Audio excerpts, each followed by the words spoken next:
জুলাই যোদ্ধা আমির হোসেন বাদশা, সাবেক যুবদল কেন্দ্রীয় কমিটির সদস্য ও বর্তমান জাতীয়তাবাদী গণতান্ত্রিক আন্দোলন কেন্দ্রীয় কমিটির সভাপতি, বলেছেন যে দেশের গণতন্ত্র আজ গভীর সংকটে এবং এই সংকট উত্তরণে ঐক্যবদ্ধ আন্দোলন ছাড়া বিকল্প নেই।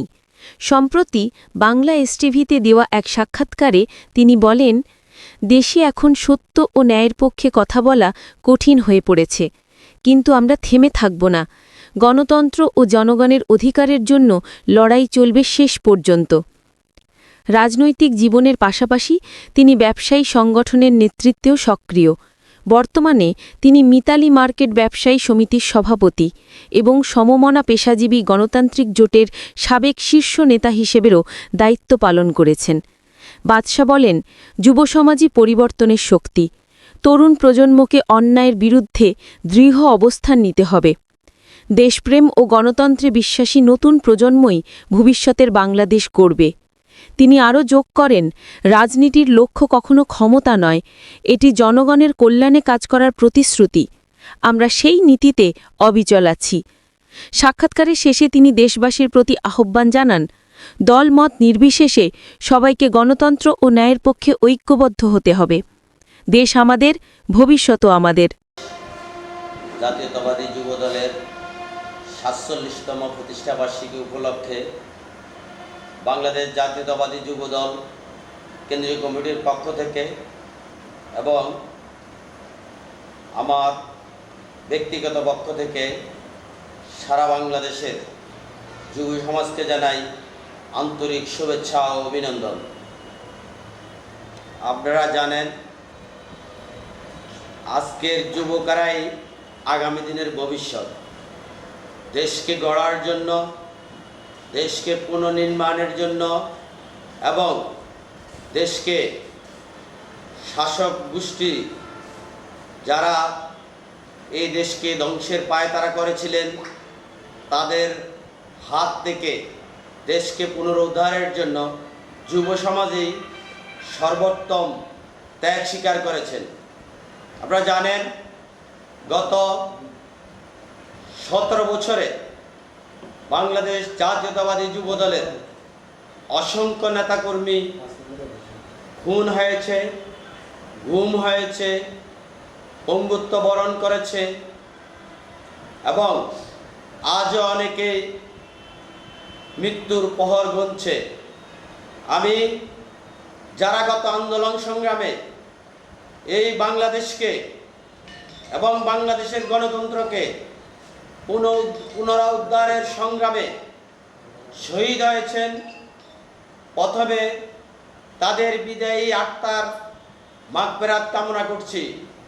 সাথে সাথে যেসব পরিবার পরিজন আমাদের সহযোদ্ধাদেরকে হারিয়েছেন, যারা অনেকে বাইকে হারিয়েছেন, অনেকে স্বামীকে হারিয়েছেন, অনেক সন্তান তার বাবাকে হারিয়েছেন, তাদের জন্য জানাই আমাদের বাংলাদেশ জাতীয়তাবাদী যুবদলের পক্ষ থেকে এবং আমার ব্যক্তিগত পক্ষ থেকে সমবেদনা জ্ঞাপন করছি।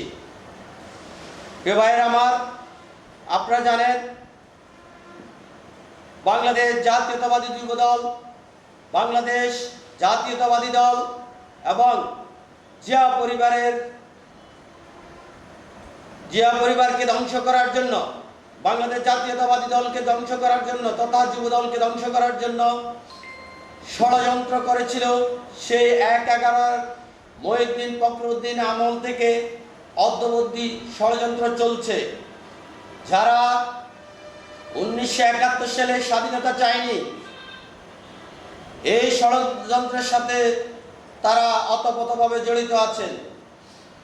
আমি আজ এই বাংলাদেশ জাতীয়তাবাদী যুবদলের ৪৭তম প্রতিষ্ঠাবার্ষিকী উপলক্ষে দেশবাসীর উপলক্ষে বলতে চাই, আপনাদের ঐক্যবদ্ধ প্রচেষ্টায় এবং যুব সমাজের সহযোগিতায় আপনারা যেমনি এই দেশকে শত্রুর হাত থেকে রক্ষা করেছিলেন, ষড়যন্ত্রকারীদের হাত থেকে রক্ষা করেছিলেন এবং গত 17 বছরের প্যাসিস্টের হাত থেকে রক্ষা করেছিলেন, তেমনি আগামী দিন বাংলাদেশ জাতীয়তাবাদী দলের পাশে, জিয়া পরিবারের পাশে এবং বাংলাদেশ জাতীয়তাবাদী যুব দলের পাশে থাকবেন বলে আমি আজ এই ৪৭তম প্রতিষ্ঠাবার্ষিকীতে আশা প্রকাশ করছি।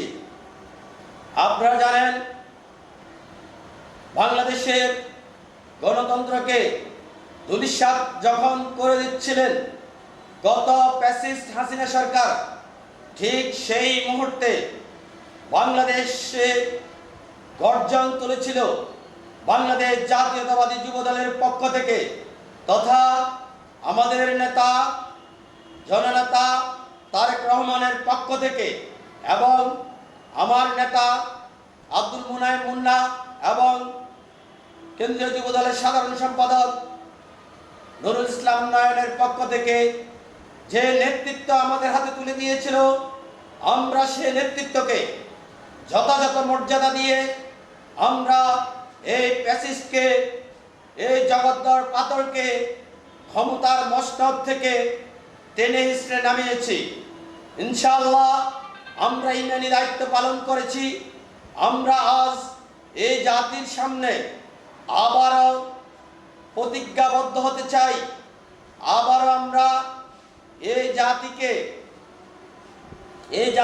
আমরা বলতে চাই, আপনারা দেশ নেত্রী বেগম খালেদা জিয়ার পাশে থাকুন, দেশ নায়ক তারেক রহমানের পাশে থাকুন, বাংলাদেশ জাতীয়তাবাদী দলের পাশে থাকুন।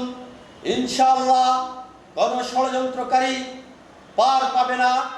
আমরা দেশ নেত্রী বেগম খালেদা জিয়ার নেতৃত্বে, জননেতা তারেক রহমানের নেতৃত্বে এই ষড়যন্ত্রকারীদেরকে প্রতিহত করব।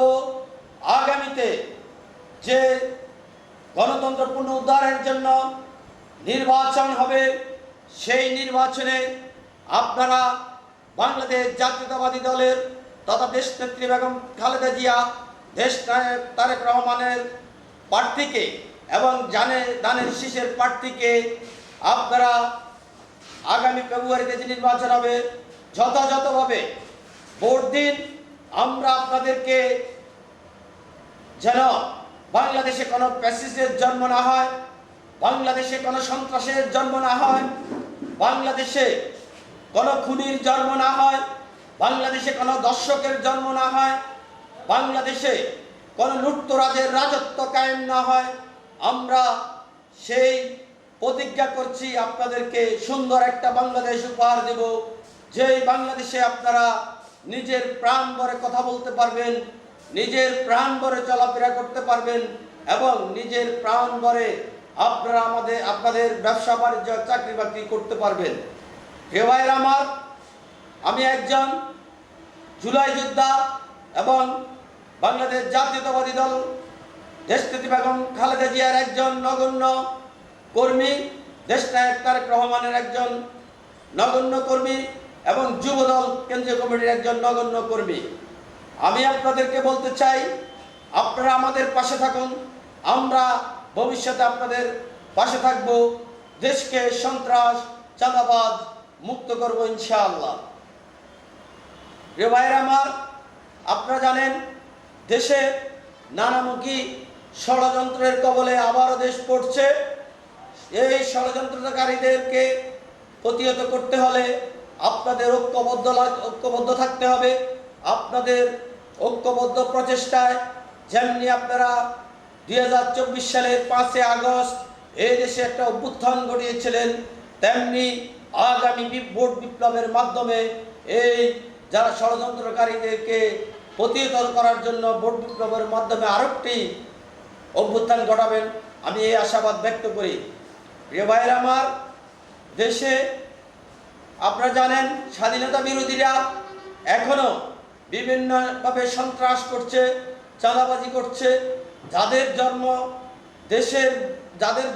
দেশের বিরোধিতা করে হয়েছিল, যারা চাঁদাবাজি করে, যাদের দল চলে, সেই দল আজ বাংলাদেশকে চায় একটা ভোটারবিহীন নির্বাচনের মাধ্যমে আবার পিছনের দরজা দিয়ে কোনো একটা 1-11 মতো কৌশলী ক্ষমতায় আসুক তার পায়দা লোটার জন্য। আমরা তাদেরকে সুস্পষ্টভাবে বলতে চাই, আপনাদের কোনো ষড়যন্ত্র কাজ হবে যাবে না। যেমনি কাজ হয়নি 1971 সালে এ দেশের বিরুদ্ধে আপনারা ষড়যন্ত্র করেছিলেন। সেই দিন বাংলার রাখাল রাজা, বাংলাদেশের বহুদলীয় গণতন্ত্রের প্রবর্তক এবং 26শে মার্চের মহান স্বাধীনতার ঘোষক শহীদ রাষ্ট্রপতি জিয়াউর রহমানের নেতৃত্বে এ দেশের মানুষ যুদ্ধে ঝাঁপিয়ে পড়েছিল এবং এই দেশকে হানাদার বাহিনী মুক্ত করেছিল, রাজাকার মুক্ত করেছিল, শামস মুক্ত করেছিল এবং দেশ দুইদেরকে মুক্ত করেছিল। ঠিক তেমনিভাবে শহীদ রাষ্ট্রপতি জিয়াউর রহমানের সুযোগ্য উত্তরসূরি দেশ নায়ক তারেক রহমানের নেতৃত্বে এদেশের মানুষ আবার একটা ভোটের যুদ্ধে জয়ী হবে। এই জয়ী হওয়ার জন্য আপনাদেরকে ঐক্যবদ্ধ থাকতে হবে, দেশ বিরোধীদেরকে মোকাবিলা করতে হবে। দেশের বিরুদ্ধে যারা ষড়যন্ত্র করছে তাদের বিরুদ্ধে আপনারা ঐক্যবদ্ধভাবে সজাগ থাকতে হবে। প্রিয় ভাইরা আমার, আপনারা জানেন এই দেশে নানামুখী ষড়যন্ত্র চলছে। এই ষড়যন্ত্রের অংশ হিসেবে আপনারা জানেন একটা ইসলামী মুখোশধারী সংগঠন, তারা একদিকে 300 আসনে প্রার্থিতা ঘোষণা করছেন, অন্যদিকে পিআর পদ্ধতি চায়। যে পিআর পদ্ধতি এদেশের মানুষ বুঝে না, এদেশের মানুষ পিআর পদ্ধতি কি জানে না, এদেশের মানুষ পিআর পদ্ধতি চায় না। এদেশের মানুষ চায় গণতান্ত্রিকভাবে একটা নির্বাচন হোক, যে নির্বাচন জনগণের আশার প্রতিফলন ঘটবে, যে নির্বাচন গত 17 বছরে যারা ভোট দিতে পারে নাই তারা নতুনভাবে আশার আলো দেখছে, তারা নতুনভাবে ভোট দিবে। তারা চায় একটা গণতান্ত্রিক নির্বাচন, তারা পিআর পদ্ধতি চায় না। তাই আমি বলতে চাই এই ষড়যন্ত্রকারীদের বিরুদ্ধে আপনারা সজাগ থাকতে হবে। ষড়যন্ত্রকারীরা ষড়যন্ত্র বন্ধ করেনি, ষড়যন্ত্র থেমে নেই। যেমনি ষড়যন্ত্র করেছিল 1971 সালে, যেমনি ষড়যন্ত্র করেছিল 1996 সালে। এই ইসলামী সংগঠনটা ইসলামের মুখোশধারী, এরা ইসলামকে ব্যবহার করে, এরা ব্যাংকের সাথে ব্যাংক লুটপাট করছে, এরা বিভিন্ন প্রতিষ্ঠানকে লুটপাট করছে। যেভাবে লুটপাট করেছিল আওয়ামী লীগ সরকার তথা শেখ হাসিনা এবং শেখ হাসিনার দোসররা। আজকে আপনারা জানেন বাংলাদেশের মানুষ প্রমাণ পেয়েছে। প্রমাণটা হলো আওয়ামী লীগ এবং বাংলাদেশ জামাত ইসলাম, এই দুটা সংগঠন মুদ্রার এপিঠ আর ওপিঠ